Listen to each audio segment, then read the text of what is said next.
মূলত ক্লাসে আমরা যেটা আলোচনা করব সেটা হচ্ছে যে 7টা সাবজেক্টের উপর ওভারভিউ। 1 তারিখ থেকে আমাদের যে শিডিউল ভিত্তিক ক্লাসগুলো শুরু হবে। তো আজকের আলোচনাটা আমরা টোটাল বার কাউন্সিলের 7টা সাবজেক্ট এবং কিভাবে এগুলো আমরা পড়তে পারি, পাশাপাশি কোন টেকনিক যদি আমরা অবলম্বন করি যাতে আমাদের পাস করাটা ইজি হয়, তো সেটা আমরা দেখার চেষ্টা করব। তো অলরেডি আমরা গ্রুপে পিডিএফটা দিয়ে দিয়েছি, আপনারা গ্রুপ থেকে পিডিএফটা নিয়ে নিতে পারবেন। তো চলুন দেখা যাক।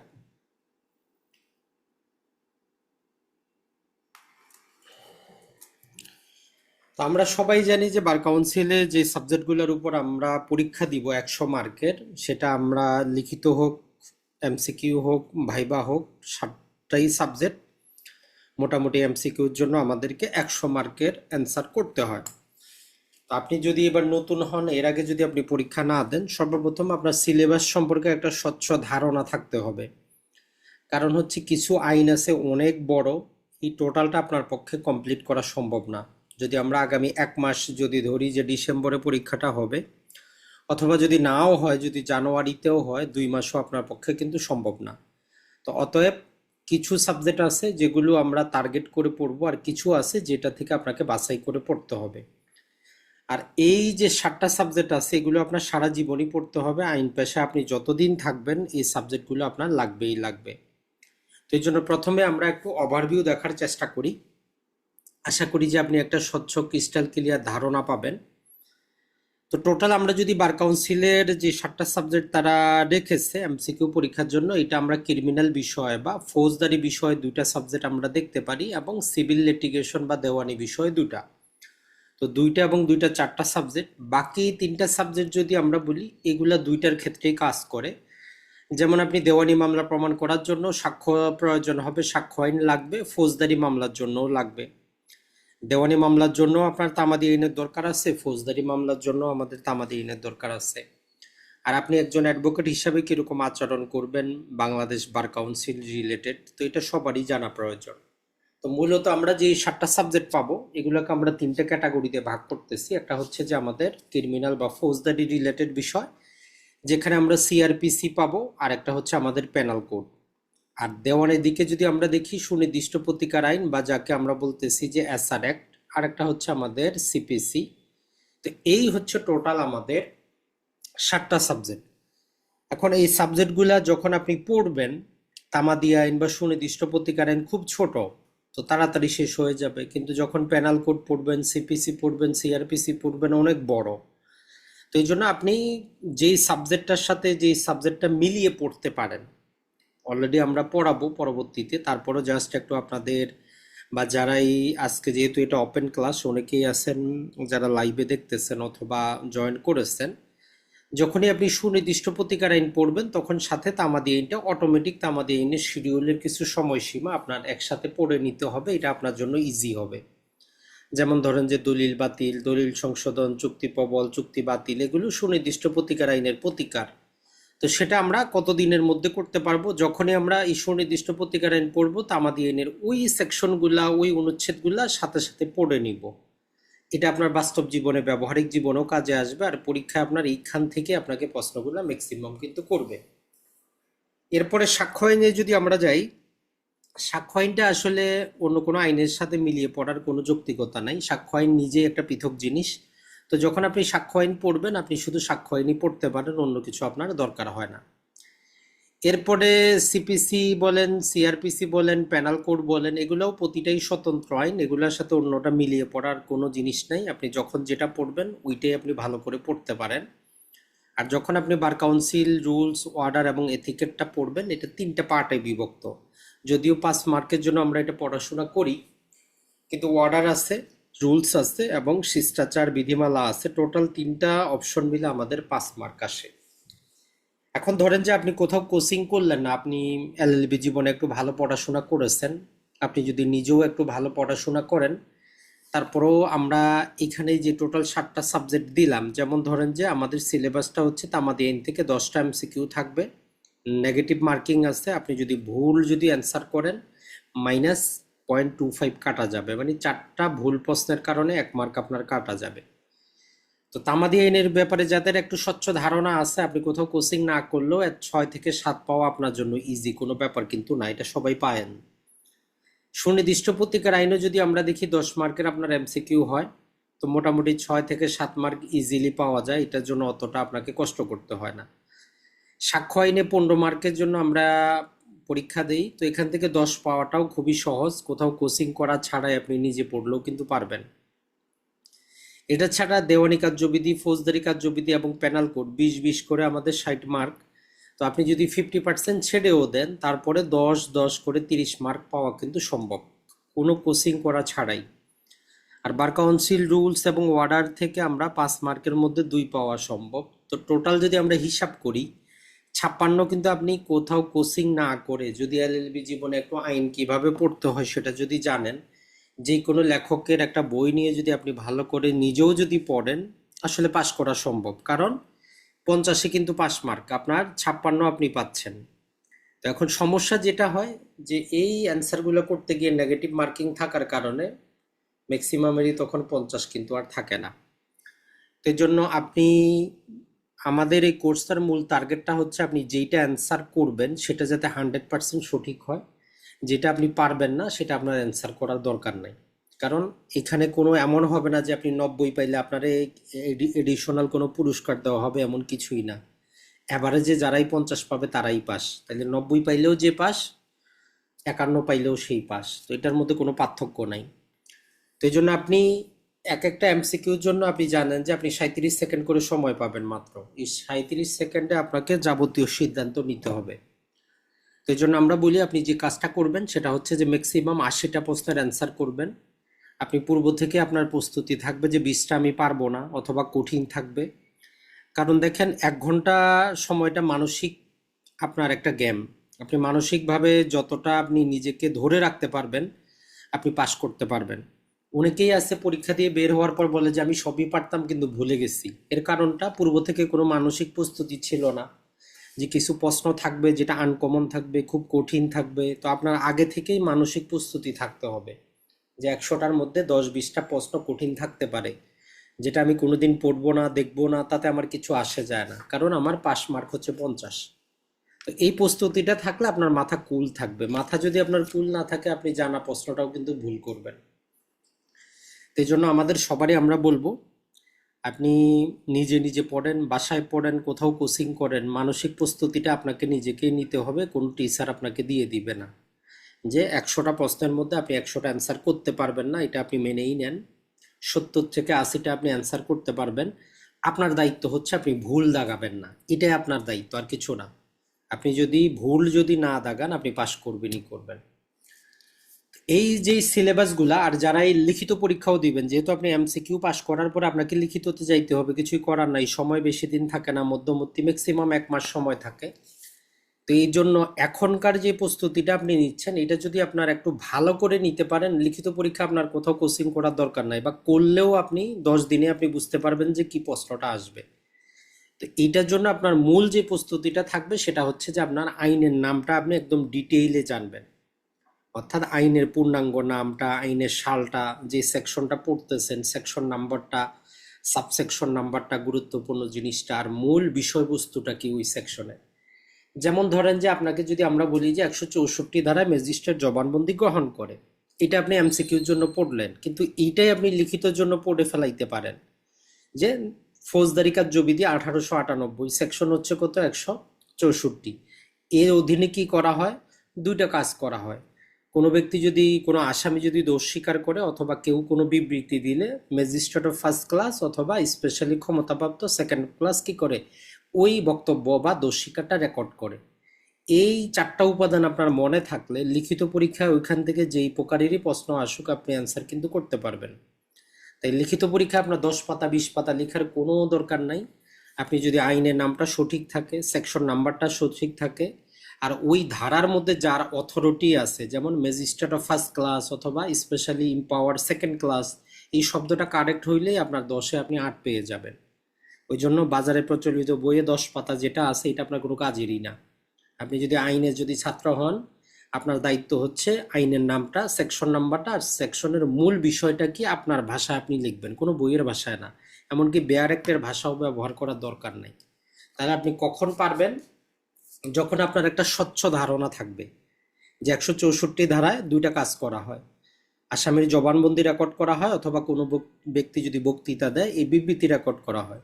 কারা করতে পারেন? ম্যাজিস্ট্রেট অফ ফার্স্ট ক্লাস অথবা স্পেশালি ক্ষমতাপ্রাপ্ত সেকেন্ড ক্লাস। এই শব্দটাই আপনার জন্য গুরুত্বপূর্ণ। এতটুকু যদি আপনি লিখতে পারেন, আপনার লিখিততে সেখানে যেই প্রকারেরই প্রশ্ন আসুক আপনি অ্যান্সার করতে পারবেন। তো এইরকম বাকি অন্য আইনের অন্য সেকশনগুলো সম্পর্কে যদি আপনি কম পড়েন কিন্তু স্বচ্ছ ধারণা নিয়ে পড়বেন, আশা করি যে এমসিকিউ লিখিত আপনার জন্য কোনো ব্যাপার হবে না।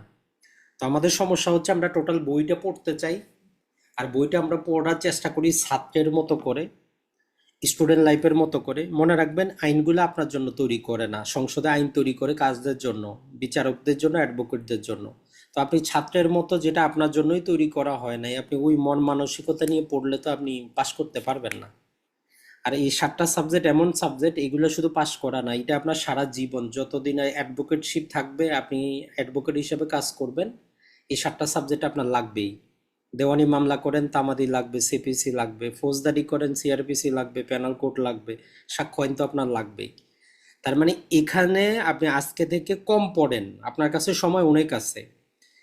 আপনি আগে নিজের মতো করে A to Z গুরুত্বপূর্ণ জিনিসগুলা ভালো করে বুঝবেন, বুঝার পরে যায় কোথাও এমসিকিউ দিবেন, বইয়ের মধ্যে অন্য কোথাও। দেখেন, যেখানে আপনার ধারণাটাই ঠিক নাই, আপনি 1000 এমসিকিউ অ্যান্সার করে কি করবেন? কারণ এমসিকিউর 4টা অপশন তো আর আপনারা বলে দিবে না। 4টা অপশন কি থাকবে আপনি নিজেও জানেন না। তো 4টা আপনি কেন বোঝাটা মাথায় নেবেন? আপনার সঠিক একটা অ্যান্সার মুখস্থ থাকবে, বাকি 3টা আপনার দরকার নাই।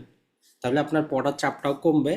যখন আপনি নিজে থেকে নিজে শিওর হইলেন যে 7টা সাবজেক্টের গুরুত্বপূর্ণ সেকশনগুলো মেরুদণ্ড আপনার আয়ত্তে আসছে, এখন আপনি রিভিশন করেন, এখন আপনি এমসিকিউ দিতে থাকেন, তখন আপনার কনফিডেন্টটা বাড়বে। এই পদ্ধতি অনুসরণ করবেন, আশা করি যে আপনার কাজে আসবে। তো আজকের এই আলোচনায় আমরা টোটাল যে 7টা সাবজেক্ট আছে, এই আইনগুলা কেন তৈরি করা হয়েছে, এগুলার ভিতরে কি আছে, এই জিনিসটাকে নিজের মতো করে একটু বুঝবেন। তাইলে নিজেও যখন পড়বেন আপনার কাছে মনে হবে যে না, হ্যাঁ, আমি এই আইনটা এই জন্য পড়তেছি, এটার ভিতরে আমরা এই জিনিসটা পাবো। আর বেসিক প্রতিটা আইনের তথ্যটা আপনারা জেনে নেবেন। যেমন আমরা আপনাদেরকে বলছি যে আপনার দায়িত্ব হচ্ছে, বার কাউন্সিলের 7টা আইন আছে, আইনের পূর্ণাঙ্গ নামটা বাংলা এবং ইংরেজি, যেটাতে আপনি অভ্যস্ত সেটা আপনি লিখবেন, কখনো মিক্স করবেন না। যদি আপনার মনে হয় আপনি এমসিকিউ ভাইবা লিখিত সব বাংলাতে পাশ করবেন, তাইলে বাংলা সঠিক নামটা সাল সহ জানবেন। যদি আপনি ইংরেজিতে পরীক্ষা দিতে চান, ইংরেজিটা আপনি জানবেন। তাইলে 7টা আপনার প্রথম দায়িত্ব হচ্ছে 7টা সাবজেক্টের পূর্ণাঙ্গ নাম লিখবেন। ইংরেজিটা যদি দিতে চান ইংরেজিতে লিখবেন। এরপরে হচ্ছে যে আপনি প্রতিটা আইনের কার্যকরের তারিখটা, এই যে আমরা 7টা আছে, এই 7টা আইন কবে বাংলাদেশে এটা কার্যকর হয়েছে, এই তারিখটা আপনার দায়িত্ব হচ্ছে আপনি কি করবেন। আমরা আমাদের প্রতিটা ক্লাসে পড়াবো, তারপরও আপনি প্রয়োজনে পিডিএফটা প্রিন্ট করে আপনার পড়ার টেবিলের সামনে রাখবেন। কারণ এই 7টা থেকে একটা এক মার্কের এমসিকিউ হইতে পারে। কখনো আপনার সাল নাম্বার জিজ্ঞেস করে যে কত সালে এটা কার্যকর হয়েছে, কখনো আইনের এটা কোন প্রকারের আইন সেটা জিজ্ঞেস করে, কখনো আইনের নাম্বার জিজ্ঞেস করতে পারে। তাইলে এই বেসিক কাজটা যদি আপনি করে রাখেন, এক মার্কের এমসিকিউ আপনার জন্য কনফার্ম কিন্তু হয়ে থাকলো। আর এইরকম সহজ একটা এমসিকিউ আসার পরে যদি আপনি অ্যান্সার করতে না পারেন, তাহলে তো এটা আপনারই ব্যর্থতা, কারো তো কিছু করার নাই। তাহলে আজকে প্রথম দায়িত্ব হচ্ছে আপনি ভিতরে যাওয়ার পূর্বে যেই 7টা সাবজেক্ট পড়বেন, যেমন আমরা তামাদি আইন 1908, এই টোটালটাই কিন্তু সাল সহ আইনের নাম। অনেকেই লিখিত পরীক্ষায় ফেল করেন, তামাদি আইন লিখে আপনি গোটা লিখে আসতেন, যে বিচারক আপনার খাতাটা দেখছে তার ভালো লাগে নাই, আপনার নাম্বারই দেয় নাই, কিছু করার নাই, কারণ আপনি আইনের নামই জানেন না। আইনের ছাত্র হইলে আপনাকে বুঝতে হবে নাম কোনটা। আপনার নাম করিম, আমি যদি শুধু ক বলি তো আপনি রাগান্বিত অবশ্যই হবেন। তো আইন যারা বুঝে তারা তো জানে যে এই ছাত্রটা আইনই বুঝে নাই, তো পাশ করে করবেটা কি। তো এই জন্য ম্যাক্সিমাম লিখিত খাতা কিন্তু ভালোই লিখছে, কখনো সে সেকশন নাম্বারটা ভুল করছে, আইনের নামটা অর্ধেক লিখছে, কখনো সাবসেকশন বেশি লিখতে যায় ভুল করছে, ওই জন্যই ফেল করছে। নাহলে যারা এই এমসিকিউ পাস করছে তারা কিন্তু ভালো ছিল, কিন্তু লিখিততে গিয়ে ফেল করছে, কারণ পূর্ব থেকে কোনো প্রস্তুতি ছিল না। তাহলে আজকে থেকে আপনার দায়িত্ব হচ্ছে আপনি টোটাল নামটা যদি ইংরেজিতে লিখতে চান, দ্য লিমিটেশন অ্যাক্ট 1908, এটা হচ্ছে আইনের নাম। এই আইনটার নাম্বার হচ্ছে 9। এখন আইনের নাম্বার জিনিসটা কি দেখবেন, আপনার যেমন নর্মালি বাংলাদেশে সবারও কি থাকে, দুইটা, বা আপনার বাবা মাকে, যে আপনারা যদি 5-6 ভাই বোন হন, আপনার নাম ধরে আপনাকে ডাকতে পারে। অথবা আপনার বাবা আপনার কোথাও পরিচয় দিতে বলতে পারে যে এটা আমার ছোট ছেলে, এটা আমার বড় ছেলে, এটা আমার 2 নাম্বার ছেলে। তার মানে কি আপনার একটা নাম্বারিং হয়েছে। ওই জিনিসটাই, এই যে 1908 সালে সরকার যতগুলা আইন পাশ করছে, তার মধ্যে তামাদি আইনটা হচ্ছে 9 নাম্বার আইন। মাঝে মধ্যে এটাও আপনার একটা এমসিকিউ আসে। তারপরে যেমন ধরেন যে 1877 সালে স্পেসিফিক রিলিফ অ্যাক্ট। তো ওই 1877 সালে যত আইন পাশ হয়েছে তার মধ্যে সর্বপ্রথম আইনই হচ্ছে আমাদের এটা। তো এটার নাম্বার হচ্ছে এই জন্য 1। তো এইরকম জাস্ট আমরা কি করব, 7টা যে সাবজেক্ট আছে এটার আইনের নাম্বারগুলো একটু মনে রাখবো। আর এইগুলা আপনি বাস্তব জীবনে যখন বিভিন্ন আদালতের নজির পড়বেন, বিভিন্ন ডিএলআর এএলআর অ্যাপেক্স লগুলো পড়বেন, সেখানে দেখবেন যে কোথাও আইনের নাম মাঝে মধ্যে থাকবে না, তামাদি আইন দেওয়া থাকবে না, সেখানে দেখা থাকবে যে আপনার এই 1908 সাল 1 নাম্বার 9। তো তখন আপনি যদি না জানেন যে 1908 সালের 9 নাম্বার আইন কি, আপনার আবার খুঁজতে হবে। তো এই জন্য আমরা আইনের নামটাও ব্যবহার করতে পারি অথবা আইনের নাম্বারটাও ব্যবহার করতে পারি। মাঝে মধ্যে আইনের যে সংশোধনীগুলো আসে সেখানে দেখবেন যে বারবার limitation act, specific relief act লেখা থাকে না, ওইখানে আইনের নাম্বারটা লেখা থাকে যে 1877 সালের 1 নাম্বার আইনের এত ধারা চেঞ্জ করা হইল। তাহলে আপনার প্রস্তুতিটা, আপনি যেটা নিতে যাচ্ছেন একদম ক্রিস্টাল ক্লিয়ার প্রস্তুতি নেবেন। এমসিকিউ আপনার কিভাবেই হোক আপনার দেখার বিষয় না, আপনি অবশ্যই পারবেন যদি আপনার প্রস্তুতির ভিত্তিটা ঠিক থাকে। এর পাশাপাশি কার্যকরের তারিখটা অবশ্যই অবশ্যই আপনার দরকার। পাশের তারিখটা নর্মালি পরীক্ষা আসে না, অতটা গুরুত্বপূর্ণও না।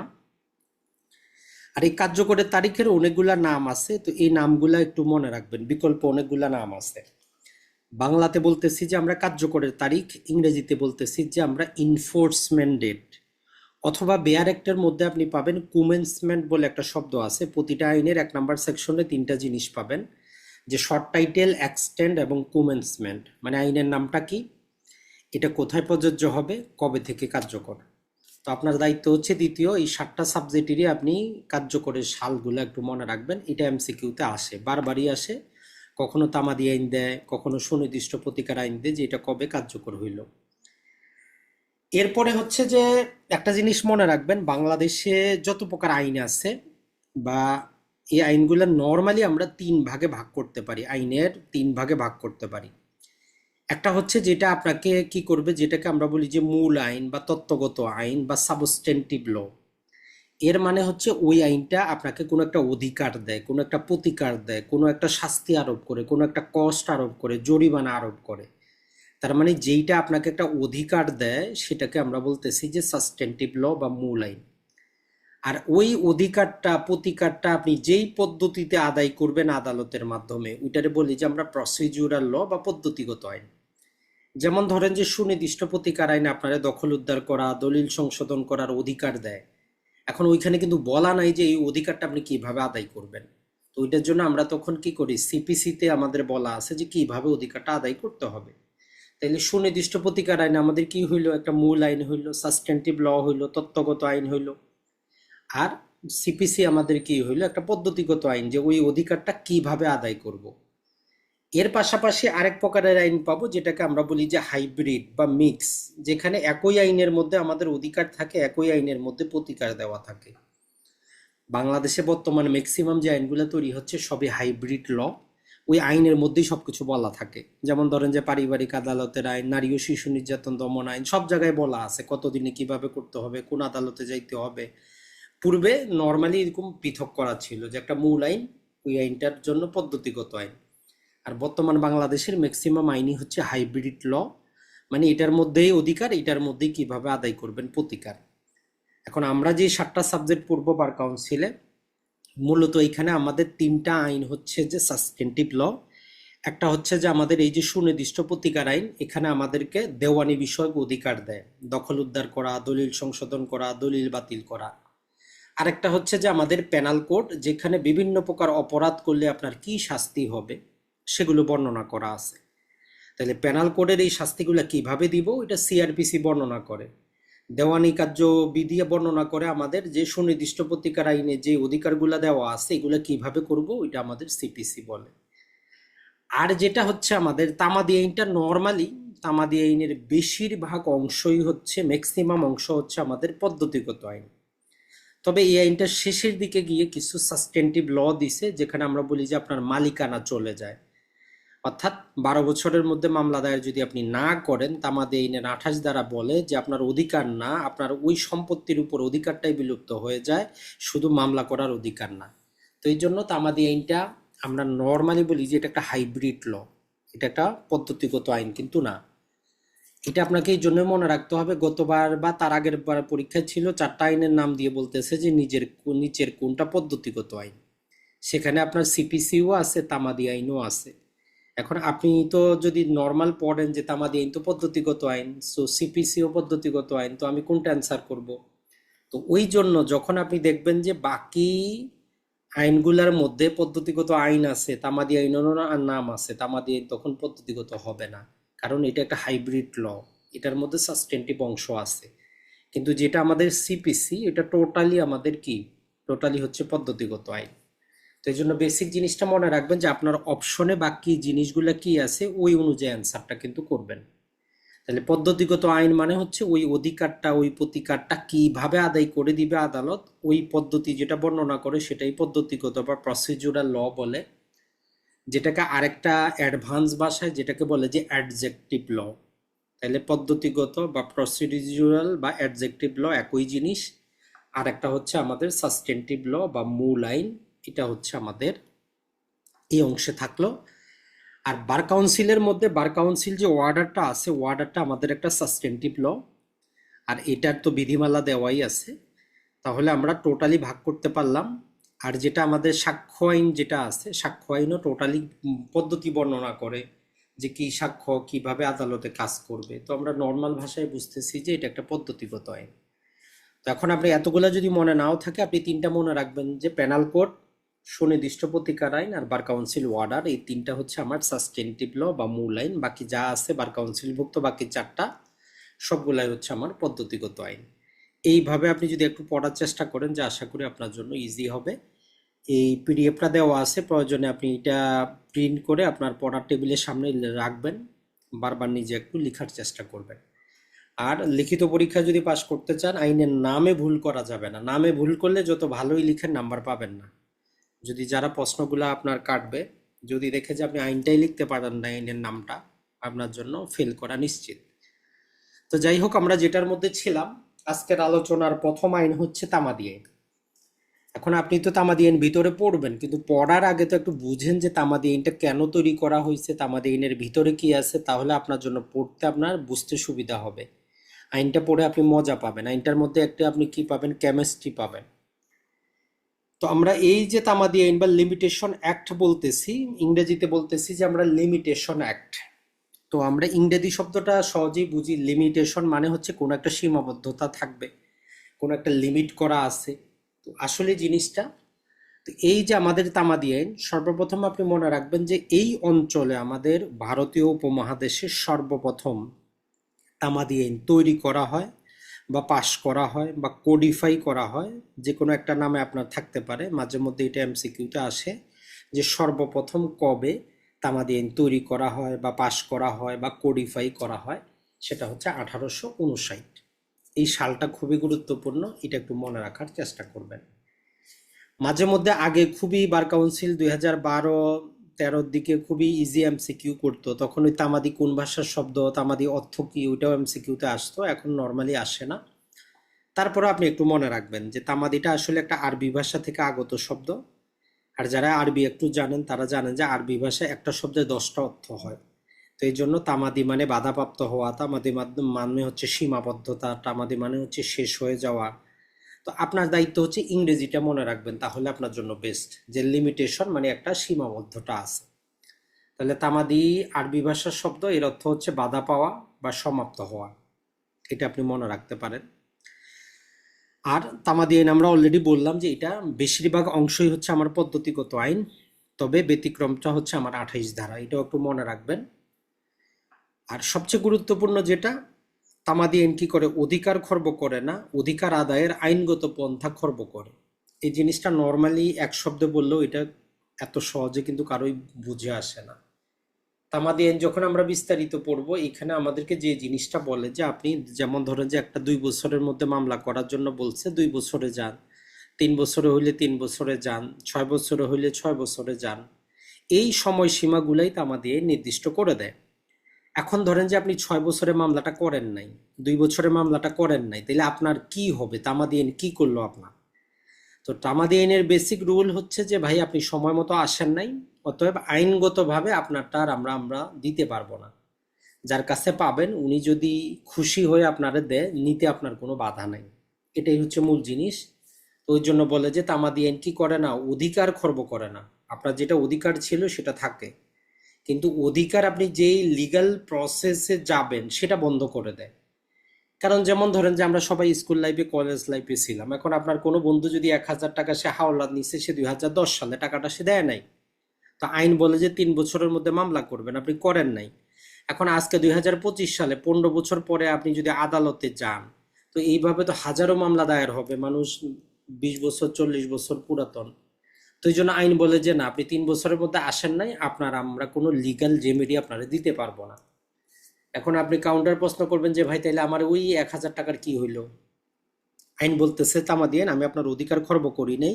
আপনার বন্ধু যদি স্বেচ্ছায় আসে, যদি আপনার যদি টাকাটা দেয়, আপনি আইনগতভাবে নিতে আপনার কোনো অসুবিধা নেই, আপনি আপনার টাকাটা রাখতে পারেন। তো আপনি আবার প্রশ্ন করবেন যে ভাই এটা একটা কথা হইলো, আমার টাকা আমি নিব, এখানে আইনের আবার কি? এখন ধরেন যে আপনার বন্ধু আইন জানে না, সে এসে আপনার টাকাটা দিল। তো যাওয়ার পথে এক নতুন অ্যাডভোকেটের সাথে দেখা হইলো, গল্প গুজবে সে বলে দিল যে 15 বছর আগে 1,000 টাকা নিছিল, গেছিলাম দেই না, আজকে দিয়ে আসলাম। এখন সে যদি বলে যে ভাই টাকাটা কেন দিছেন, আপনি তো আইনগতভাবে দিতে বাধ্য না, সে তো মামলাও করতে পারতো না, যান টাকাটা নিয়ে আসেন। এখন আপনার বন্ধু যখন আবার আইসা বলবে যে বন্ধু আমি যে টাকাটা তোমারে দিলাম, এটা তো তোমার অধিকার নাই, তোমার অধিকার তো শেষ 3 বছরে। তো আইন তখন বলতেছে যে না, আপনার অধিকার আছে, আপনি লিগালি যাইতে পারতেছিলেন না। এখন আর আপনার উনি আর টাকাটা আদায় করার জন্য আপনার বিরুদ্ধে কোনো মামলা দায়ের করতে পারবে না। এইটাই একটা আপনার লিখিত পরীক্ষার প্রশ্ন চলে আসে যে তামাদি আইন অধিকার খর্ব করে না, অধিকার আদায়ের আইনগত যে পন্থা আছে সেটাকে খর্ব করে বিশ্লেষণ করেন, 10 মার্ক আপনাকে দিয়ে দেয়। তো টোটাল তামাদি আইন শেষ করলেও আপনি কিন্তু অ্যান্সার এটা পাবেন না। মাঝে মধ্যে এমসিকিউতে আপনার এটা অপশন থাকে যে তামাদি আইন অধিকার খর্ব করে না, আইনগত পন্থা খর্ব করে, নিচে 4টা অপশন দিয়ে দিল যে সত্য মিথ্যা, উপরে কোনোটি না। তাহলে আশা করি জিনিসটা বুঝতে পারছেন যে একটা নির্দিষ্ট সময়সীমা যেখানে ঠিক করা আছে ওই সময়ের মধ্যেই যাইতে হবে, যদি না যাইতে পারেন আদালত আপনার বক্তব্য শুনবে না। এখন যার কাছে পাইতেন উনি যদি স্বেচ্ছায় যদি খুশি হয়ে দিয়ে দেয়, আপনার নিতে কোনো বাধা নাই। আর এটা কার্যকর হয় 1 জানুয়ারি 1909 সাল থেকে, বর্তমানে যে তামাদি আইন, এটা মনে রাখবেন। তাহলে আপনার প্রথম দায়িত্ব আইনটার ভিতরে যাওয়ার আগে এই বেসিক জিনিসটাকে ক্লিয়ার করবেন যে তামাদি আইনে হচ্ছে আমাদের এই বেসিক জিনিস। এখান থেকে 1 মার্কের এমসিকিউ আপনি আসবেই আসবে, কোনো না কোনো ভাবে আসবে। হয় আপনার নাম্বার জানতে চাইতে পারে, অর্থ জানতে চাইতে পারে, কোন ভাষার শব্দ জানতে চাইতে পারে, এটা ছাড়া কবে কার্যকর হয় ওটা জানতে চাইতে পারে। তো এই সহজ জিনিসটা আপনি যদি 1 মার্ক কনফার্ম করে নেন, আপনার পাশ করা সহজ হইল। একই পন্থা বাকি 6টার ক্ষেত্রে আপনি কাজে লাগান, সুনির্দিষ্ট প্রতিকার আইনে লাগান, প্যানাল কোডে লাগান, দেখবেন যে আপনার মোটামুটি আপনি 10% কনফিডেন্ট হয়ে গেলেন যে না আমি কিছু জানি। এখন আসি যে আমরা তো এটা বিস্তারিত পড়বো, আজকে দেখি যে এর মূল কাজটা আর কি। তামাদি আইনের মূল কাজটা আমরা একটা দেখলাম। আমরা তামাদি আইনটা 2টা পার্টে পড়বো। একটা হচ্ছে যে তামাদি আইনে ধারা অংশ আছে, সেকশন অংশ বলে 29টা সেকশন আছে। আর একটা হচ্ছে যে একটা শিডিউল দেওয়া আছে, ওইখানে 183টার মতো বিভিন্ন সময়সীমা দেওয়া আছে। এখন 1 থেকে নিয়ে 149 আমাদেরকে দেওয়ানি মূল মামলা দায়ের করার বিষয় 149টা বিভিন্ন প্রকার সময়সীমা দেয়। সর্বনিম্ন 3 মাস, এরপরে 6 মাস, 1 বছর, 2 বছর, 3 বছর, 6, 12, 30, 60 বছর পর্যন্ত 149টার কথা বলা আছে। এগুলারে বলি আমরা দেওয়ানি মূল মামলা। তাহলে আপনার আমরা যখন পড়বো ওইখান থেকে আমরা বাছাই করে কিছু মূল মামলা বিষয়ভিত্তিক আমরা জানবো, যেগুলো প্রতিদিন আমাদের কাজে লাগে। যেমন দলিল বাতিল, দলিল সংশোধন, চুক্তি প্রবল, চুক্তি বাতিল, মোহরানা, অগ্রকয়, এইরকম কিছু আপনার বিষয়ভিত্তিক মোটামুটি 20টার মতো বিষয়ভিত্তিক পড়তে পারলে আপনার যথেষ্ট। টোটাল 149টা আপনার কোনো কাজেরই না। এরপরে আপিল রিলেটেড আপনি 8টা অনুচ্ছেদ পাবেন, যে কোন আপিলটা কত দিনে দায়ের করতে হবে। দেওয়ানি মামলার জন্য 4টা দেওয়া আছে, ফৌজদারি মামলার জন্য 4টা দেওয়া আছে। তো তো এটাও যদি আপনি এক দুইবার একটু লেখার চেষ্টা করেন, আপনার জন্য মনে রাখা খুব সহজ হবে যখন আপনি ভাগ করতে পারবেন। এরপরে বিভিন্ন প্রকার দরখাস্ত, যেমন রিভিউয়ের দরখাস্ত, রিভিশনের দরখাস্ত, সেটেসাইডের দরখাস্ত, ডিক্রি জারির দরখাস্ত, পক্ষভুক্তির দরখাস্ত, এইরকম দরখাস্তের জন্য প্রায় 26টার মতো অনুচ্ছেদ দেওয়া আছে, 158 থেকে 183। তাহলে আমরা তামাদি আইনের মধ্যে আপনি উপরে আমরা বিভিন্ন নিয়ম কানুন পাওয়ার পরে আমাদের যে তামাদি আইনের অনুচ্ছেদ অংশে আমাদেরকে সময়সীমা দেয়। তো এখান থেকে গুরুত্বপূর্ণ সময়সীমাগুলো আমরা গ্রুপ ভিত্তিক মনে রাখবো, যেটা আমাদের জন্য ইজি। আর এই দুইটার উপর ভিত্তি করে 10 মার্ক। তাহলে আপনি তামাদি আইন পড়ার আগে আপনার যাতে এরকম একটা স্বচ্ছ ধারণা থাকে যে তামাদি আইন আমি যখন পড়বো দুইটা পার্টে বিভক্ত হয়ে যাবে, ধারার অংশ, অনুচ্ছেদ। অনুচ্ছেদের ভিতরে আমি 3টা অংশ পাবো, একটা দেওয়ানি মূল মামলা, একটা আপিল, একটা যে কোনো দরখাস্ত। এটা যখন আপনার জানা থাকবে, যেদিন আপনি পড়বেন ছোট করে আপনার 10 মিনিট সময় আছে, তো আমাদের আপিলটা আপনি একটু রিভিশন দেন, আধা ঘন্টা সময় আছে দরখাস্তটা রিভিশন দেন, সময় একটু বেশি আছে তখন আপনি আমাদের অনুচ্ছেদটা দরকার রিভিশন দেন। মানে আপনার সময়ের উপর ভিত্তি করে আপনি তখন রিভিশনটা দিবেন, তাইলে আপনার জন্য সিস্টেমেটিক পড়া হবে। এখন আপনার হাতে সময় আছে 10 মিনিট, আপনি পড়তে ধরছেন আমাদের অনুচ্ছেদ 10টা পড়ার পরে থুয়ে চলে গেলেন, লাভ কিন্তু হইল না। সেই জন্য যেটাই যখন পড়বেন, যে বিষয়টা একদম ওইটা টোটালটা পড়বেন, তখন আপনার জন্য টোটাল কনসেপ্টটা মাথার মধ্যে কিন্তু থাকবে। তো এটা ছিল আমাদের তামাদি আইনের বেসিক আলোচনা, যে এইটা আছে আমাদের তামাদি আইনে। এখন চলে যাই আমাদের সুনির্দিষ্ট প্রতিকার আইন। যারা এই দেওয়ানি প্র্যাকটিস করতে চান, দেওয়ানি মামলা লড়তে চান, বা দেওয়ানি একজন ভালো আইনজীবী হইতে চান, আর আপনি আইনজীবী হন বা না হন, আপনি যে পেশায় থাকেন, দেওয়ানি মামলা আপনারে জড়াবেই জড়াবে। আপনি আইনজীবী না হইলেও আপনার জায়গা জমি থাকবে, ভেজাল হবে। অতএব আপনি যতই ক্রিমিনাল লয়ার হন, সিভিল এটা আপনাকে জানতে হবে আপনার নিজের জন্য। টাকা পয়সা ইনকাম করে আপনি করবেন কি? বাড়ি কিনবেন, ফ্ল্যাট কিনবেন, প্লট কিনবেন, ওইখানে ভেজাল হবে, তখন আপনাকে আবার আইনজীবী হয়ে আরেক আইনজীবীর শরণাপন্ন হইতে হবে। তো তার চাইতে ভালো ভাই নিজের জিনিসটা নিজেই বুঝি, মক্কেলেরও আপনি সুবিধা করতে পারলেন, নিজেরও সুবিধা হইল। আর যখন আপনি কর্পোরেট সেক্টরে যাবেন, বড় বড় কোটি টাকার ডিলিং করবেন, সেখানে যদি একটা ইংরেজি ভালো করে যদি সম্পত্তির দলিল পড়ে যদি আপনি সেখানে ভ্যালুয়েশন করে না দিতে পারেন, তখন আপনার কিন্তু আপনি পাবেন না। আর কর্পোরেট সেক্টরে লয়াল যদি আপনি ভালো লয়ার হইতে চান, দেওয়ানি বিষয় অবশ্যই অবশ্যই আপনার জানতে হবে। যতই কোম্পানি ল জানেন, দিন শেষে কোম্পানিরই প্রপার্টি, কোম্পানিরই 10তলা বাড়ি, কোম্পানিরই চুক্তি। তার মানে সুনির্দিষ্ট প্রতিকার আইনের কোনো বিকল্প নাই। আর কর্পোরেট সেক্টরে যদি লয়ার হইতে পারেন, আপনার জীবন খুলে যাবে। এক একটা মামলাতে আপনি 5-10 হাজার না, 10 কোটি টাকা পর্যন্ত আপনি ফি নিতে পারেন। কিন্তু সেটা নির্ভর করবে আপনার অ্যাবিলিটির উপর। তো অ্যাবিলিটি আপনাকে এখন থেকে তৈরি করতে হবে। আপনি যতই পরবর্তীতে আইনজীবী হয়ে বড় কর্পোরেট লগুলা পড়েন, তার কোনো লাভ নাই। কারণ দিন শেষে কোম্পানি চায় আমার সম্পত্তির বিরোধটা আপনি ঠিক করেন। এখন আপনি ল নিয়ে পড়লেন, কর্পোরেট ল, কিন্তু জমি জমার জিনিসটাই পড়লেন না, ওইটাই বিরোধ, তখন আরেক সিনিয়রের পিছনে আপনাকে দৌড়াইতে হবে, তারও আপনারা অংশের ভাগ দিতে হবে। তো তার চাইতে ভালো এখন আপনার কাছে সুযোগ আসছে যে আপনি আইনজীবী হবেন, সময়সীমাও আছে, একটু ভালো করে আমি পড়ি, তাহলে বাস্তব জীবনটা আমার এটার উপর কাজে আসবে। তাহলে দেখেন, সুনির্দিষ্ট প্রতিকার আইন এমন একটা কথা বলে, আমাদের আইনের জগৎ আমরা সবাই জানি, বাংলাদেশে যে আইনগুলো ব্রিটিশ আমলে তৈরি, তো ব্রিটিশদের যে আইনটা ছিল যে আপনার সাথে আমি যাই কিছু ওয়াদা করি, চুক্তি করি, যদি ভঙ্গ করি, দিন শেষে তারা বলতো যে ঠিক আছে ভাই, ক্ষতিপূরণ নিয়ে নেন। তাহলে সকল চুক্তি ভঙ্গের তারা একটাই প্রতিকার দিতে পারতো, যেটা আমাদের চুক্তি আইন 1872 আপনারা এলএলবি জীবনে পড়ে আসছেন। ওইখানে একটাই প্রতিকার, ক্ষতিপূরণ, আর কিছু না। যেমন দেখবেন যে বিভিন্ন নাটক সিনেমা আমরা দেখি, যাই কিছু হোক প্যারাসিটামল 3 বেলা খান, তো ওই রকম চুক্তি আইনে হয়েছে প্যারাসিটামলের মতো। যাই কিছু করেন, আপনি কথা দিয়ে কথা না রাখেন, জায়গা বিক্রি করবেন বলে না বিক্রি করেন, যত কিছুই একটাই প্রতিকার ছিল, কম্পনসেশন। তো যখন দেখা গেল যে না ভাই, কম্পনসেশন দিয়ে জীবন চালানো সম্ভব না, আমার ওই জিনিসটাই দরকার, তো তখন তারা বিভিন্ন প্রক্রিয়ার মাধ্যমে আমাদের চলে আসলো এই যে ল অফ ইকুইটি বলে একটা জিনিস আছে, সমতার নীতি, সমতার আইন। ওইটার উপর ভিত্তি করে আমাদের ইকুইটেবল রিলিফের একটা ধারণা আসলো। আপনার এই জমিটা ছিল আমার কাছে, বিক্রি করবেন, 10,000 টাকাও নিচ্ছেন, পরে আপনি বিক্রি করতেছেন না, আমি অনেক কষ্ট করে 10-20 হাজার টাকা জোগাড় করছি, স্ত্রীর গহনা বিক্রি করছি, সম্পত্তি বিক্রি করে আপনারে দিছি, আজকে আপনি জমিটা দিবেন না, তো আমার তো লস হয়ে গেল, অপূরণীয় ক্ষতি হইল। তো সুনির্দিষ্ট প্রতিকার আইন বলে যে না, আপনার জমিটা বিক্রি করতেই হবে। এইটাই হচ্ছে আমার ইকুইটেবল রিলিফ, মানে আমি যেটা চাই আমি সেটা পাবো। চুক্তি আইন আমাকে বলতো যে না আপনি এটা পাবেন না, ধরেন আপনার ক্ষতি হয়েছে ক্ষতিপূরণ নেন। আমি বলতেছি যে না, আমি যে বাবার যে জমিটা বিক্রি করছি ওইটা আর আমি কিনতে পারবো না, আমার কোটি টাকা দিলেও সম্ভব না। তো এই জন্য আমাদের এই সুনির্দিষ্ট প্রতিকার আইনের উদ্ভবটা ঘটছে। তো এখানে আমাদের এমসিকিউর জন্য সর্বপ্রথম যে এমসিকিউটা হয় সেটা হচ্ছে যে আসলে সুনির্দিষ্ট প্রতিকার আইনের প্রতিকারগুলো কোন প্রকৃতির যে প্রতিকার। তো এটা হচ্ছে আমাদের একটা ন্যায় বিচার ভিত্তিক প্রতিকার, সহজ ইংরেজিতে বলি আমরা, এটা হচ্ছে একটা ইকুইটেবল রিলিফ। আসছে কোথার থেকে, এটাও এমসিকিউতে আসে যে সুনির্দিষ্ট প্রতিকার আইনের মূল ভিত্তিটা কি, বা কোন আইন থেকে সুনির্দিষ্ট প্রতিকার আইনের উৎপত্তি। তো এটা হচ্ছে আমাদের ল অফ ইকুইটি, এই আইন থেকে আমাদের সুনির্দিষ্ট প্রতিকার আইনের আবির্ভাব ঘটছে। মাঝে মধ্যে আরো একটা এমসিকিউ আসে যে টোটাল এই সুনির্দিষ্ট প্রতিকারের মধ্যে কি কি প্রতিকার আছে। তো মূলত দুই প্রকারের প্রতিকার আছে, একটা হচ্ছে স্পেসিফিক রিলিফ মানে সুনির্দিষ্ট প্রতিকার, আর একটা হচ্ছে প্রিভেন্টিভ রিলিফ বা নিরোধমূলক প্রতিকার।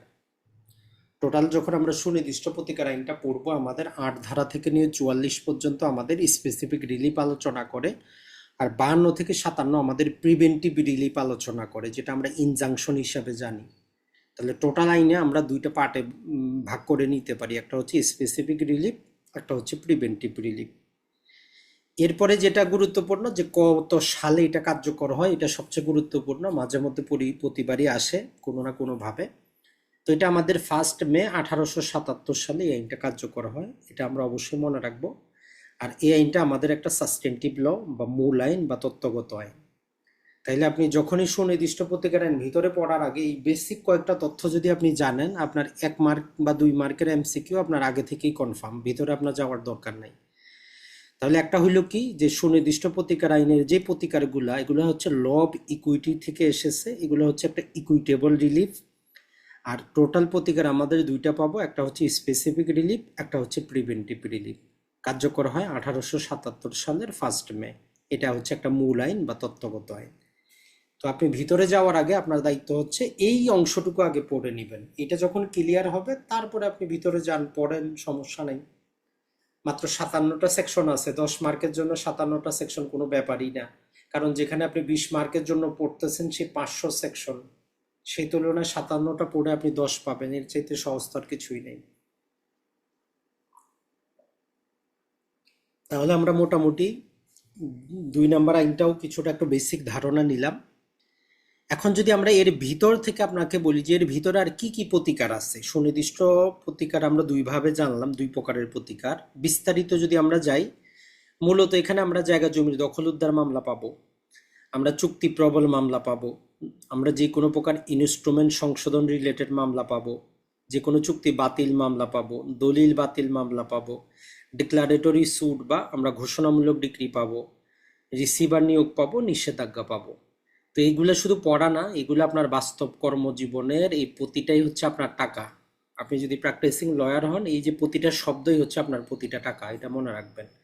এটা শব্দ না, কারণ মানুষের জীবন যতই কোম্পানি ল পড়েন আর যেই ল পড়েন এগুলার মধ্যেই থাকবে। জায়গা জমির বিরোধ, অথবা কারোর সাথে চুক্তি করছেন, কর্পোরেট চুক্তি করছে, চুক্তি মোতাবেক জিনিসটা সে ডেলিভারি দিচ্ছে না, তো আপনাকে ওই চুক্তি প্রবলের মামলা করাই দিতে হবে।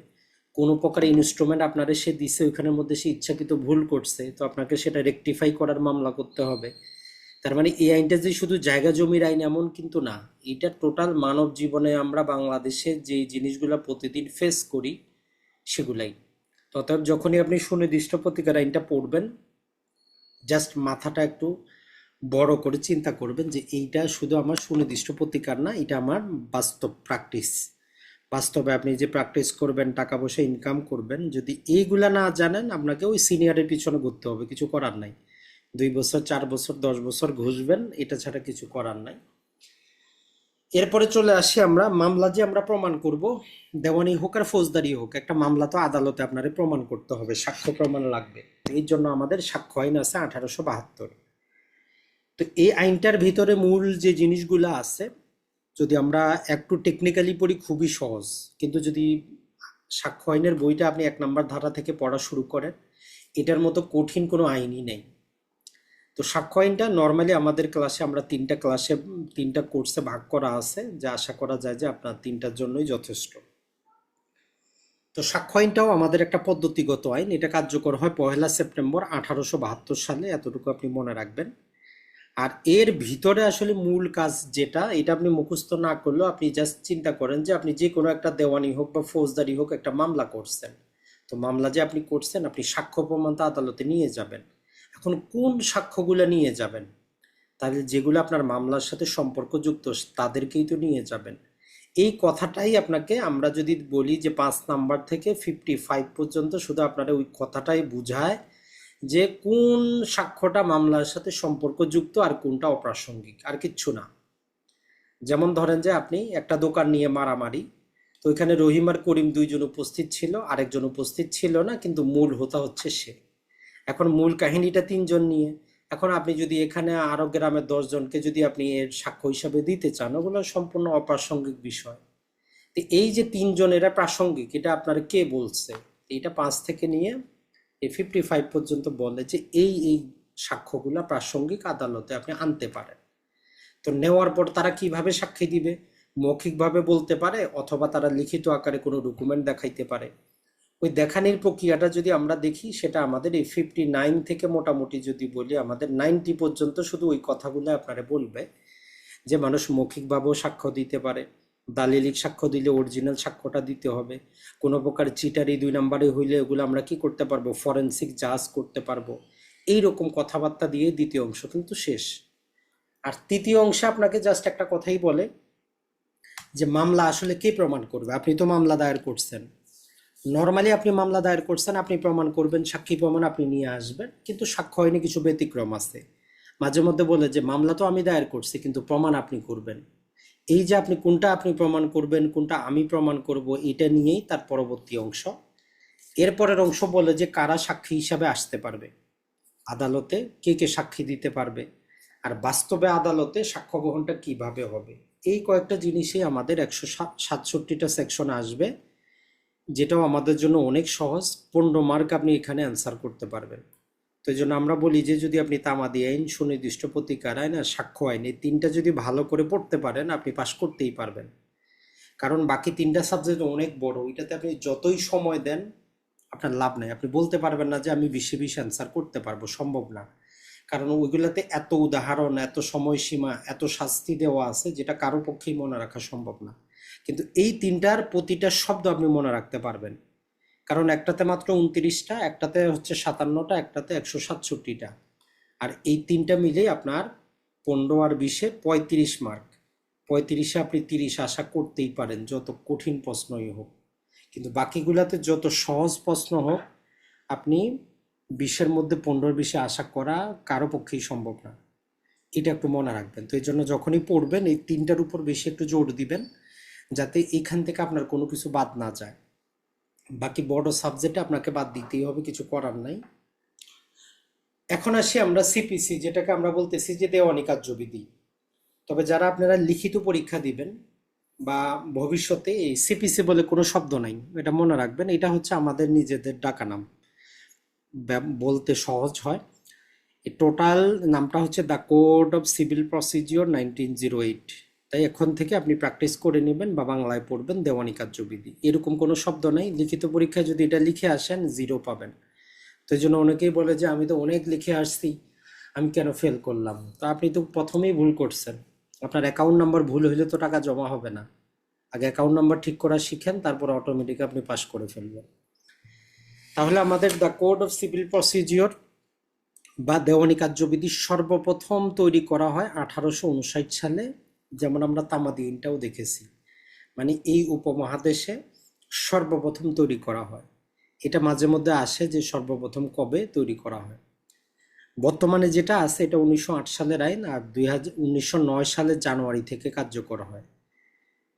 আর এটাও আমাদের একটা পদ্ধতিগত আইন। তো এই বেসিক জিনিসটা একটু মনে রাখবেন।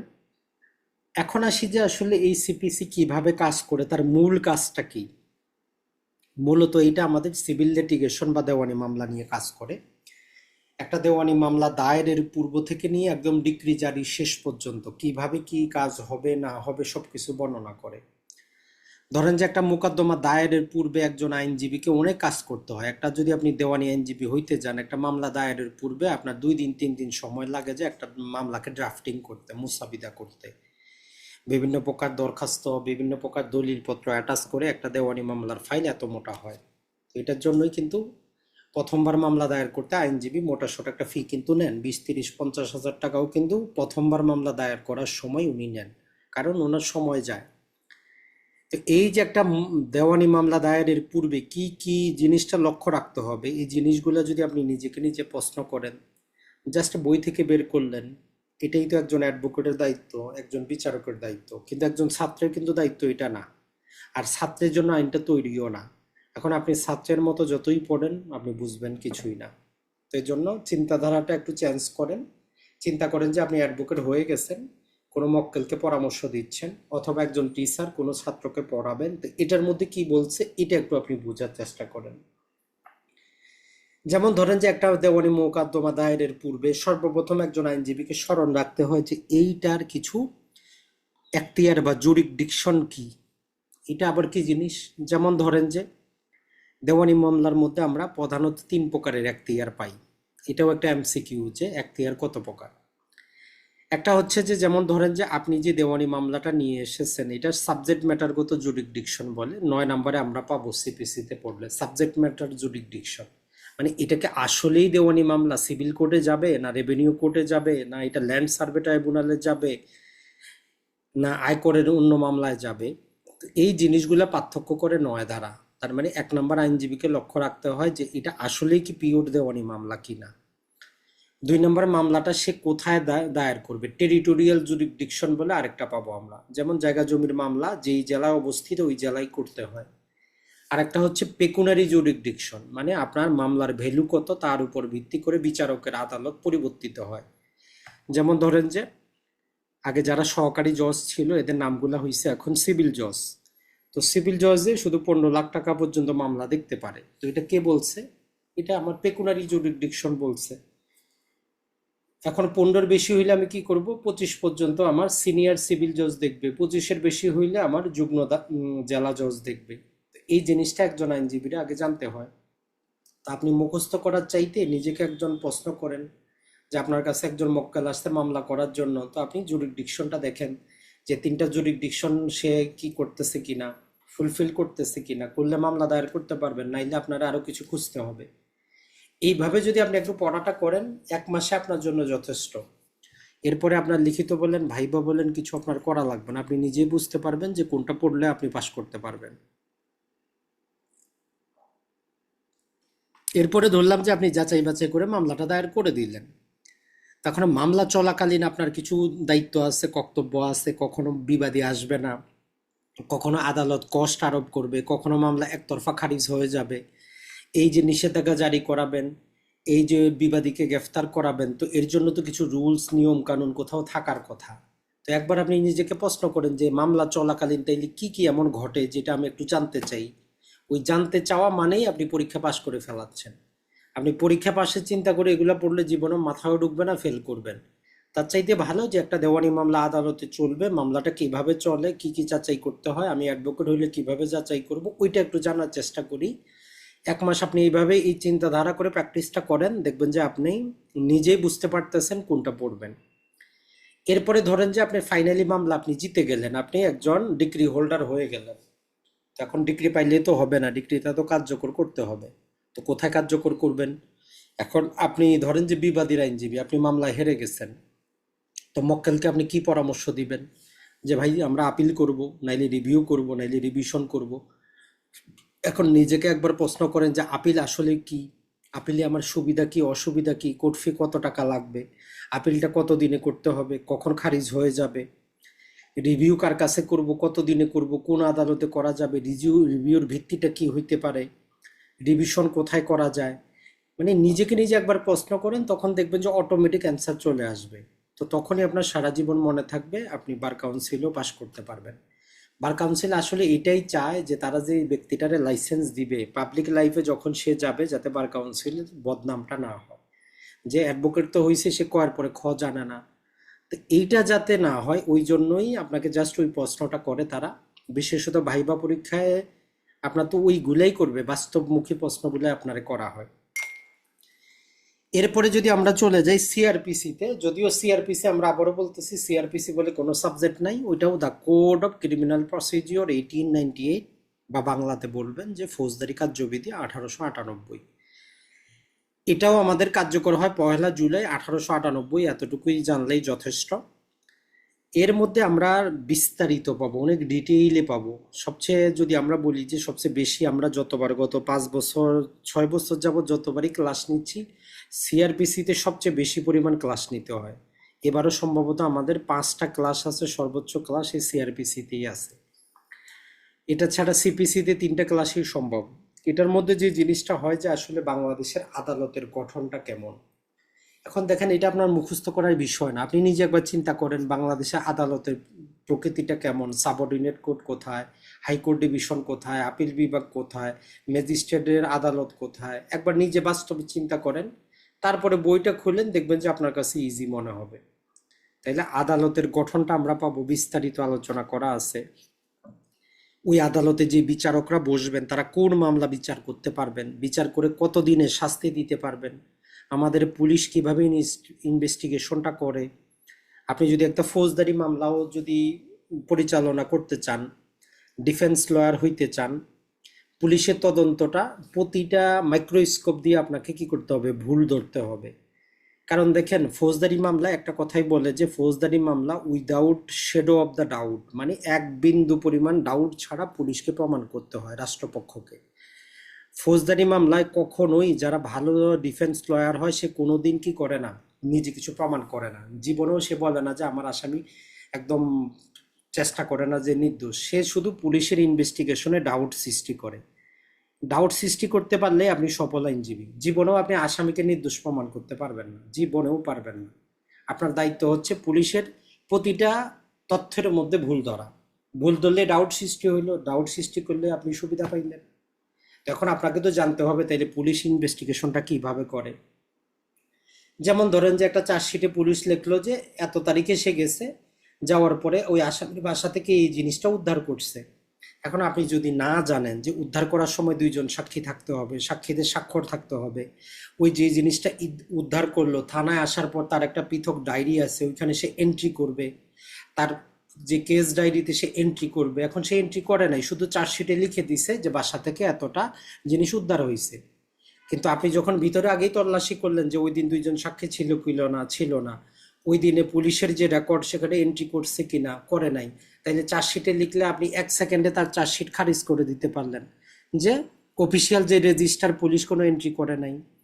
জিনিসপত্র উদ্ধার হয়েছে, 2জন সাক্ষীর দরকার ছিল, স্থানীয় সাক্ষীর নাম নাই, তার মানে এই চার্জশিটটা ভুয়া, ডাউট সৃষ্টি করে দিলেন, আপনার কাজ শেষ। ওই পুলিশ যতই কষ্ট করুক আপনার আসামি খালাস পাবেই পাবে। কারণ বিচারককে আগেই বলে দিছে যে আপনি একটু ডাউট থাকলেও আপনি আসামিরে শাস্তি দিতে পারবেন না, খালাস করতেই হবে। তো এই জন্য আপনি যদি ভালো ক্রিমিনাল লয়ারও হইতে চান, পুলিশের প্রতিটা পদক্ষেপে আপনারা সন্দেহ করে ডাউট সৃষ্টি করতে হবে, আপনি একদম বিখ্যাত কি হয়ে যাবেন, আপনি কি ডিফেন্স লয়ার হবেন। আর যদি আপনি চেষ্টা করেন যে না আপনার আসামিরে আপনি নির্দোষ প্রমাণ করবেন, আপনি প্রতিটা মামলাই হারবেন। একদম এটা লিখিত, আসামিকে কোনোদিন নির্দোষ প্রমাণ করা যায় না, ডিফেন্স লয়ার জীবনেও পারে না, তার দায়িত্ব হচ্ছে ডাউট সৃষ্টি করা। ওই জন্য দেখবেন যে বাংলাদেশে সম্ভবত গত মাসে পত্রিকায় শতকরা 70% মৃত্যুদণ্ডপ্রাপ্ত আসামি হাইকোর্টে খালাস পাইছে। কারণ কি, ডিফেন্স লয়ার শুধু সন্দেহ সৃষ্টি করে দিছে। নিম্ন আদালতে মৃত্যুদণ্ড দিয়ে দিছে, হাইকোর্টে সব 80% 70% খালাস। কারণ একটাই, তারা যে অপরাধ করে নাই এমন কিন্তু না, রাষ্ট্রপক্ষ প্রমাণে ব্যর্থ হয়েছে। যে ডিফেন্স লয়াররা তারা শুধু সেখানে সন্দেহ সৃষ্টি করছে। আর আইন বলছে যে সন্দেহ সৃষ্টি করলে আসামি কি পাবে, সুবিধা পাবে, অতএব খালাস, কিছু করার নাই।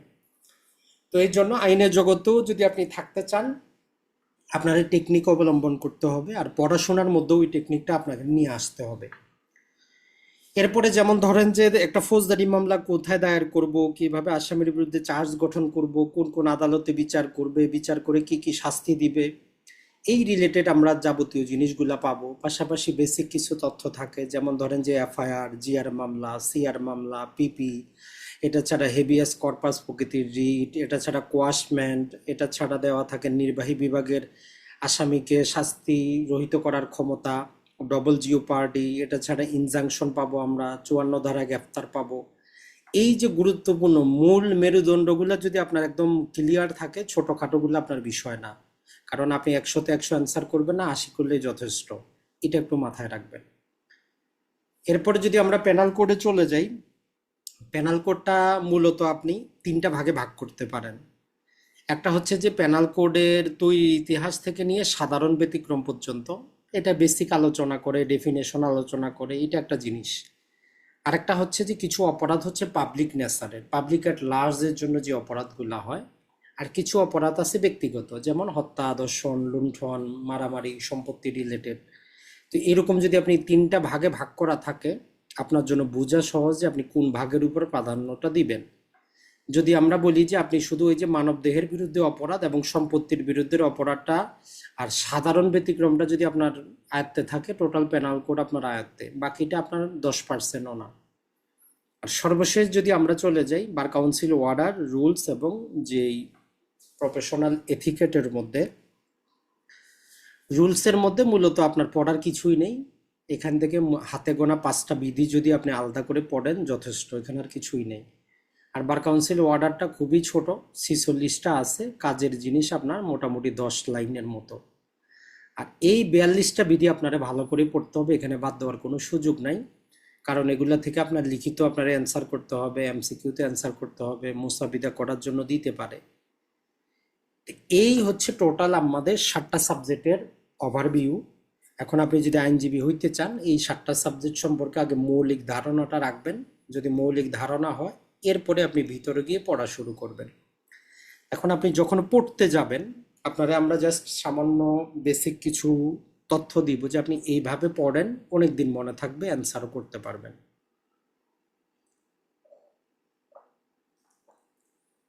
কথা হচ্ছে যে এখন থেকে ধারাবাহিক সেকশন হিসাবে পড়ে আপনার কোনো লাভ নাই। যেমন ধরেন যে আপনি চিন্তা করলেন 1 নাম্বার থেকে নিয়ে 500 নাম্বার পর্যন্ত পড়বেন, কোনো দরকার নেই, আপনার কোনো কাজের না। আপনি যেটাই পড়বেন আপনি বিষয় ভিত্তিক পড়বেন, যে আপনি যে বিষয়টা পড়তেছেন কতটা সেকশন নিয়ে আপনার ওই বিষয়টা। যেমন ধরেন যে আপনি যখন তামাদি আইনটা পড়বেন, আপনি 6 নাম্বার সেকশনটা একা পড়ে কোনো লাভ নেই। আপনি একা পড়লে অ্যান্সার ভুল করবেন, আপনার এমসিকিউতে আপনি অ্যান্সারই করতে পারবেন না। তাহলে এই যে 6, 7, 8 এই 3টা হচ্ছে কম্বাইন প্যাকেজ।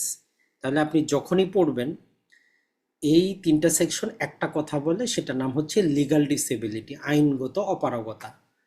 তাহলে আপনি যখনই আইনগত অপারগতা বুঝতে যাবেন, এই 3টা সেকশন আপনারা ভালো করে বুঝতে হবে। আপনি 6 নাম্বার একদম হাফেজের মতো মুখস্থ করলেন, 7 পড়লেন না, 8 পড়লেন না, 0, ওইটা পড়ার কোনো দাম নাই। তাহলে যখনই ভিতরে পড়বেন আপনারা বুঝতে হবে যে আপনি যে বিষয়টা পড়তেছেন ওই বিষয়টা কোন কোন সেকশন নিয়ে গঠিত, ওই বিষয় ভিত্তিক আপনি আলোচনাটা করেন, তাইলে আপনার জন্য ইজি হবে। এরপরে যেমন ধরেন যে আমরা যদি বলি, এখানে আমাদের আছে যে 26, 27 দুটা সেকশন আছে আমাদের সুখাধিকার, পাশাপাশি আমাদের একটা ডেফিনেশন দেওয়া আছে ইজমেন্টারি। তো এই 3টা সেকশন মিলে আপনার ইজমেন্ট রিলেটেড আলোচনা। তাহলে আপনি যখন সুখাধিকার বা ইজমেন্ট পড়বেন, ওই 3টা সেকশন একসাথে পড়বেন, যখন পড়ার না পড়লে পড়বেন না। শুধু 26 পড়ে আপনি পারবেন না, কারণ প্রশ্ন 27 থেকেও হইতে পারে। তো এরকম যেই সাবজেক্টে আপনি যান, আপনার দায়িত্ব হচ্ছে কনসেপ্ট ভিত্তিক পড়বেন, অল্প পড়েন, কোনো সমস্যা নেই। এরপরে যদি আমরা ধরি যে আপনি সাক্ষ্য আইনে পড়তে যাচ্ছেন, এখন ধরেন যে সাক্ষ্য আইনের 118 বলতেছে যে সবাই সাক্ষী দিতে পারবে, যদি প্রশ্ন বুঝে যদি অ্যান্সার করতে পারে, আল্লাহর দুনিয়া যত মানুষ আছে সবাই শাস্তি দিতে পারবে, বয়স কোনো ফ্যাক্টর না। তবে আবার সেখানে কি বলছে, যদি বয়সে কম হয় বা বেশি বয়স হয় বা অসুস্থ হয় বা অক্ষম হয়, যার কারণে সে প্রশ্ন বুঝে না, ওই মোতাবেক অ্যান্সার দিতে পারে না, তবেই ব্যক্তি অযোগ্য, না হলে সবাই সাক্ষ্য দিতে পারবে। আপনি শুধু এই সেকশনটা পড়লেন, 119টা আপনি পড়লেন না, 120 পড়লেন না, আপনার লাভ নাই। তাইলে আপনি যখন পড়বেন যে কারা সাক্ষী দিতে পারে, টোটাল প্যাকেজটা কি। তো 119-এ বলে যে বোবাও সাক্ষী দিতে পারে, 120-এ বলে যে মামলার বাদী বিবাদীও সাক্ষী দিতে পারে, তাদের স্বামী স্ত্রীও সাক্ষী দিতে পারে। যখন আপনি এই 3টা সেকশনকে একসাথে নিবেন, তখন হবে আপনার পড়াশোনাটা বিষয়ভিত্তিক। তো এই জন্য আপনি 10 মিনিটের জন্য পড়তে বসেন, কোনো সমস্যা নাই, ওই 10 মিনিট একটা বিষয় নিয়ে পড়েন, আর তো কিছু দরকার নাই। অথবা ধরেন তামাদি আইনের আপনি 3 ধারা পড়লেন, যে তামাদি দোষে মামলা খারিজ হয়, মানে নির্দিষ্ট সময়ে মামলা দায়ের না করলে মামলাটা খারিজ হবে। এটার পাশাপাশি তাইলে আপনি 4 নাম্বারটা একটু পড়েন, 5 নাম্বারটা একটু পড়েন, এই তিনটাই হচ্ছে কম্বাইন প্যাকেজ। 5-এ বলে যে কিছু ক্ষেত্রে সময় বাড়িয়ে দেওয়া যায়, আর 4-এ বলে যে শেষ দিনে যদি বন্ধ থাকে তাহলে পরের যে দিন আদালত খুলবে ওই দিন মামলা দায়ের করলে ইন টাইম হিসাবে ধরা হবে। তাহলে এই প্যাকেজটা আপনারা বুঝতে হবে যে কোন কোন জিনিসটা কোন কোন সেকশনের মধ্যে আছে। ওই সেকশন হিসাবে পড়লে এমসিকিউ আপনার যত কঠিনই হোক আপনার কাছে ইজি মনে হবে, যে আমি তো জানি এটার ব্যাপ্তি কত দূর। যেমন আমাদের প্রচলিত ভাষায় বলে যে মোল্লার দৌড় মসজিদ পর্যন্ত। তো আপনি যখন ওই যে বিষয়ভিত্তিক সেকশনের ব্যাপ্তি জানবেন, তখন যত বড়ই প্রশ্নকর্তা হোক আপনার জন্য টেনশন নেই। দ্বিতীয়, যখন আপনি পড়বেন যে কোনো জিনিস, আপনি অথরিটি জানার চেষ্টা করবেন। যেমন ধরেন যে আপনি আশেপাশে আপনি কি জানেন, আপনি যে বারে প্র্যাকটিস করবেন আপনি জানার চেষ্টা করেন বারের সভাপতিকে, চিফ জুডিশিয়াল ম্যাজিস্ট্রেটকে, দায়রা জজকে, মানে মূল ব্যক্তিটা জানার আপনি চেষ্টা করেন। তাহলে আইনের মধ্যে আপনি যখন একটা জিনিস পড়তেছেন তার অথরিটি কার কাছে সেটা আপনি পড়বেন না, মানে এই ধারাটা কে প্রয়োগ করবে। যেমন আমরা যদি বলি তামাদি আইনের 3 ধারাতে যদি আমরা বলি অথরিটি কার, তো বিচারকের, বলতেছে যে বিচারক বাধ্য এই দ্বারা খারিজ করতে, বাদী বিবাদীর কিছু আসে যায় না, বিবাদী আপত্তি করুক না করুক এটা কোনো দেখার বিষয় না। তার মানে আইনে একটা অথরিটি দিয়ে ম্যান্ডেটরি করে দিছে বিচারকের জন্য যে আপনি খারিজ করবেনই করবেন, আপনার কিছু করার নাই। তাইলে যে কোনো জিনিস আমরা যখন পড়বো ক্ষমতা বা অথরিটি একবার প্রশ্ন করবো যে এই ক্ষমতাটা কার, বা কার উপর এই ক্ষমতাটা দেওয়া হয়েছে। যেমন আপনি সিআরপিসি যখন পড়বেন 164 দ্বারা জবানবন্দি রেকর্ড করা হয়। তো নিজেকে তাইলে এখন একবার প্রশ্ন করেন যে অথরিটিটা কার, কে রেকর্ড করবে, ম্যাজিস্ট্রেট অফ ফার্স্ট ক্লাস অথবা স্পেশালি ইম্পাওয়ার সেকেন্ড ক্লাস। এখন ধরেন যে রিমান্ড শুনানি, এখন রিমান্ডে কে দিবে, ক্ষমতাটা আপনি প্রয়োগ করেন ম্যাজিস্ট্রেট অফ ফার্স্ট ক্লাস অথবা স্পেশালি ক্ষমতাপ্রাপ্ত সেকেন্ড ক্লাস। তো এইরকম যখন আপনি কোনো অথরিটি প্রশ্ন করে নিজে বোঝার চেষ্টা করবেন, আপনার জন্য দেখবেন যে আর জীবন আপনার ভুলার কোনো সুযোগই নেই। এরপরে আপনি যেখানেই পড়বেন কি কোথাও কোথাও কিছু সময়সীমা পাবেন, নির্দিষ্ট কিছু টাইম ফ্রেম দেওয়া আছে। যেমন ধরেন যে আমরা যখন দেওয়ানি মামলা দায়ের করি আমাদেরকে বলে যে আপনি যখন একটা দেওয়ানি মামলা দায়ের করলেন 5 কর্মদিবসে সমন অবশ্যই ইস্যু হবে। এরপরে বিবাদী 30 দিনে এসে জবাব দাখিল করবে, সময় চাইলে আরও 30 দিন তারে বাড়িয়ে দেওয়া যাবে। এরপরে ধরেন যে আপনার ইস্যু গঠনটা, ইস্যু গঠন থেকে 120 দিনের মধ্যে চূড়ান্ত শুনানি শুরু হবে, চূড়ান্ত শুনানিটা 120 দিনে শেষ করতে হবে, শেষের 7 দিনে রায় দিবে, রায়ের 7 দিনে ডিক্রি দিবে। এই যে মাত্র কয়টা লাইন আপনি লিখলেন, আপনি 5টা এমসিকিউ আপনার অ্যান্সার হয়ে গেছে। তাইলে আপনি যখনই এখন বেয়ার একটা পড়বেন সময়সীমা থাকলে এক্সট্রা একটু অ্যাটেনশন দিবেন যে সময়সীমাটা আমার জন্য গুরুত্বপূর্ণ সব সময়। এইভাবে একটু পড়ার চেষ্টা করবেন। আর যে কোনো জায়গায় যদি কোনো ফাইন অথবা অর্থদণ্ড আরোপ করা হয়, যেমন ধরেন যে আপনি যদি ভুয়া মামলা করেন, দেওয়ানি মামলা 35-এর বলতেছে এখন 50,000 টাকা আপনার উপর কস্ট আরোপ করা যাবে। ফৌজদারি যদি ভুয়া মামলা করেন সেক্ষেত্রে আপনার 50,000 করা হয়েছে, 1 লাখও করা হয়েছে। তো এরকম যেই যেই জায়গায় আপনি জরিমানাটা পাবেন, যেই যেই জায়গায় অর্থদণ্ড পাবেন, সেটা আপনার জন্য গুরুত্বপূর্ণ। আরেকটা জিনিস যেটা মনে রাখবেন, আইনের সর্বশেষ সংশোধনীগুলো সম্পর্কে আপনার কাছ থেকে জানতে চাবে, মানে আপনি আইন সম্পর্কে জানেন কি না, না এমনি অ্যাডভোকেট হওয়ার জন্য চলে আসছেন। যেমন ধরেন যে আপনি যখন সুনির্দিষ্ট প্রতিকার আইনের 21-এর ধারা পড়বেন, ওইখানে বলে যে যদি জায়গা জমির মামলা হয় বায়না দলিলটা অবশ্যই রেজিস্টার্ড দলিল হইতে হবে, আর মামলা করার সময় অবশিষ্ট টাকা আদালতে জমা করতে হবে। তো গতবারের আগের বার এমসিকিউ ছিল যে সংশোধনীর পূর্বে কি নিয়ম ছিল, তাহলে সংশোধনীর পূর্বে আপনার কি ছিল, নিবন্ধনের দরকার ছিল না, অবশিষ্ট টাকা আদালতে দেওয়ারও দরকার ছিল না। তো এইরকম আপনারা সংশোধনীগুলো একটু ট্রাই করে যে আসলে কোন জিনিসটা কি হবে। যেমন ধরেন যে আমাদের সিআরপিসিতে সংশোধন এসেছে 173-এর এবং বি, দুইটা সেকশন তারা যুক্ত করছে। 173-এর বলে যে ইন্টিরাম ইনভেস্টিগেশন রিপোর্ট। আগে যেটা ছিল যে পুলিশ তদন্ত শেষ করবে, তারপরে চার্জশিট দিবে, তারপরে আসামি অব্যাহতি পাবে না খালাস পাবে দেখা যাবে।